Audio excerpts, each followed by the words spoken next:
Cabinet కీలక నిర్ణయాలు. కొత్త మద్యం విధానానికి ఏపీ కేబినెట్ ఆమోదం. నాణ్యమైన బ్రాండ్లు అందుబాటులో ఉంచాలని నిర్ణయం. సగటు మద్యం ధర 99 రూపాయలుగా నిర్ణయం. భోగాపురం విమానాశ్రయానికి అల్లూరి సీతారామరాజు పేరు. వాలంటీర్ వ్యవస్థపై సుదీర్ఘ చర్చ. జీవో నెంబర్ 6 and 7 సచివాలయ ఉద్యోగస్తులకి వాలంటీర్లకి ప్రతి నెల 200 రూపాయల ఆర్థిక సహాయం చేయబడింది. దేనికోసం అంటే న్యూస్ పేపర్ కొనుక్కోవడం కోసం. న్యూస్ పేపర్ కొనుక్కోవడం కోసం 200 రూపాయలు ప్రతి ఒక్కరికి కూడా ఆర్థిక సాయం చేయడం జరిగింది.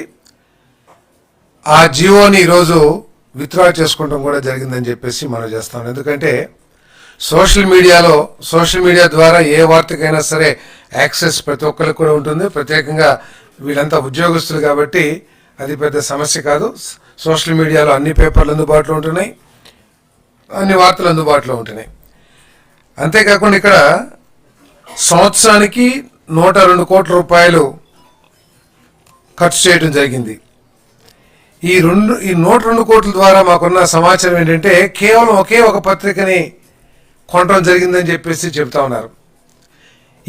ఏ విధంగా ఇటువంటి ఉత్తర్వులు ఇచ్చారు, ఈ 102 కోట్లు ఏ పత్రికకి లబ్ధి చేకూరింది, ఉద్దేశపూర్వకంగా జరిగిందా లేకపోతే ఏ విధంగా జరిగింది? ఎందుకంటే మాకున్న సమాచారం ఏ ఇతర పత్రికను కూడా ఈ సచివాలయ ఉద్యోగస్తులు కానీ ఈ వాలంటీర్లు కానీ కొన్నట్లు ఎక్కడ సమాచారం లేదు. కాబట్టి ఏ విధంగా జరిగింది, మోడస్ ఆపరేషన్ ఏంటి, ఎందుకు ఇచ్చారు, దీని ద్వారా ఈ సంవత్సరానికి 102 కోట్ల రూపాయలు ఏ పేపర్కి లేతే ఏ మీడియాకి లబ్ధి చేకూరిందో కూడా సమగ్రమైన సమాచారాన్ని అందించమని చెప్పేసి కూడా చెప్పడం జరిగిందని చెప్పేసి రిపోర్ట్ ఇవ్వమని చెప్పేసి ఆదేశించడం కూడా జరిగిందని చెప్పేసి మనం చేస్తాను. భరోసా కల్పించడం కోసం 5,000 కోట్లు అందుబాటులో ఉంచే కార్యక్రమాన్ని ఈ ప్రభుత్వం ఈరోజు మంత్రిమండలి ఆమోదించిందని చెప్పేసి మనం చేస్తా ఉన్నాను. దీని ద్వారా సూక్ష్మ చిన్న తరహా పరిశ్రమల్ని అభివృద్ధి చేయడం కానివ్వండి, వాళ్ళు ఎదుర్కొంటున్న అనేక క్రెడిట్కి సంబంధించిన సమస్యలకి పరిష్కారం లభిస్తుందని చెప్పేసి కూడా మనం చేస్తా ఉన్నాను. దీని ద్వారా ఈ రాష్ట్రంలో యువ పారిశ్రామికవేత్తలకి మంచి భవిష్యత్తు కల్పించాలనేది ఈ ప్రభుత్వం యొక్క లక్ష్యం అని చెప్పేసి మనం చేస్తాను. అదేవిధంగా కేంద్ర ప్రభుత్వం ఇస్తున్న అనేక పారిశ్రామిక అభివృద్ధికి ఇస్తున్న అనేక ఆర్థికపరమైన సహకారాలు ఏదైతే స్కీమ్స్ ఏదైతే ఉన్నాయో ఆ స్కీమ్స్ని అనుసంధానించుకుంటూ ఈ రాష్ట్రంలో పారిశ్రామిక అభివృద్ధి జరిగే విధంగా సహకరిస్తూ ఆ పారిశ్రామిక అభివృద్ధి ద్వారా ఈ ఉద్యోగాల కల్పన లక్ష్యం ఏదైతే ఉందో అది సాధించాలనేది ఈ ప్రభుత్వం యొక్క ఉద్దేశం అని చెప్పేసి కూడా నేను మనవి చేస్తా ఉన్నాను.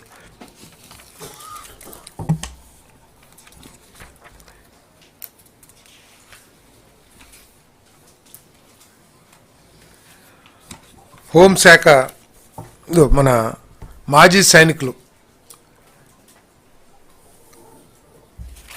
వీళ్ళకి సంబంధించి ఎటువంటి కార్పొరేషన్ కూడా మన రాష్ట్రంలో ఇప్పుడు దాకా ఏర్పాటు చేయలేదు. కేవలం 6 రాష్ట్రాల్లో మాత్రమే ఇటువంటి కార్పొరేషన్స్ని ఏర్పాటు చేయడం జరిగింది. ముఖ్యంగా మహారాష్ట్రలో ఈ కార్పొరేషన్ ద్వారా వాళ్ళందరూ కూడా బాగా లబ్ధి పొందుతున్న విషయాన్ని కూడా ఈరోజు చర్చించడం జరిగిందని చెప్పేసి నేను మనవి చేస్తా ఉన్నాను.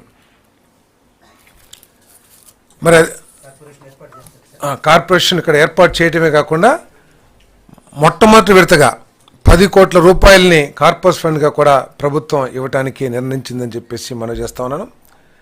రాబోయే రోజుల్లో అవసరమైతే ఇంకా ఎక్కువగా కూడా, ఎందుకంటే ఈ ఎక్స్ సర్వీస్ మెన్స్లో ఉట్టి సెక్యూరిటీ గార్డ్సే కాదు, ఇంజనీర్స్ ఉంటారు, డాక్టర్స్ ఉంటారు, నర్సులు ఉంటారు, అన్ని రకాలకు సంబంధించిన వ్యక్తులు ఉంటారు. కాబట్టి వారి సేవల్ని మనం వినియోగించుకోవటానికి ఉపయోగంగా ఉంటుంది. ఈ కార్పొరేషన్ ద్వారా వెళ్తే ఒక వ్యవస్థ ఏర్పడుతుంది.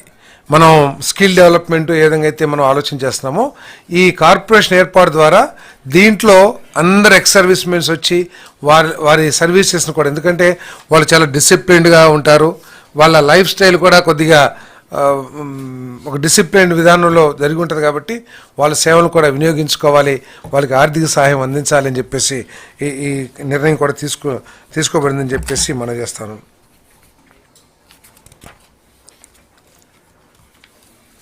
అదేవిధంగా మన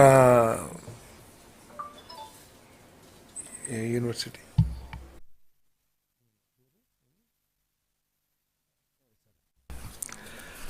మన రాష్ట్రంలో ఎస్ఆర్ఎం యూనివర్సిటీ మన అమరావతిలోనే గత ప్రభుత్వం చంద్రబాబు నాయుడు గారి నాయకత్వంలో ఎస్ఆర్ఎం యూనివర్సిటీ ఏర్పాటు చేయబడ్డ విషయం అందరికీ తెలిసిందే. తర్వాత వచ్చిన ప్రభుత్వం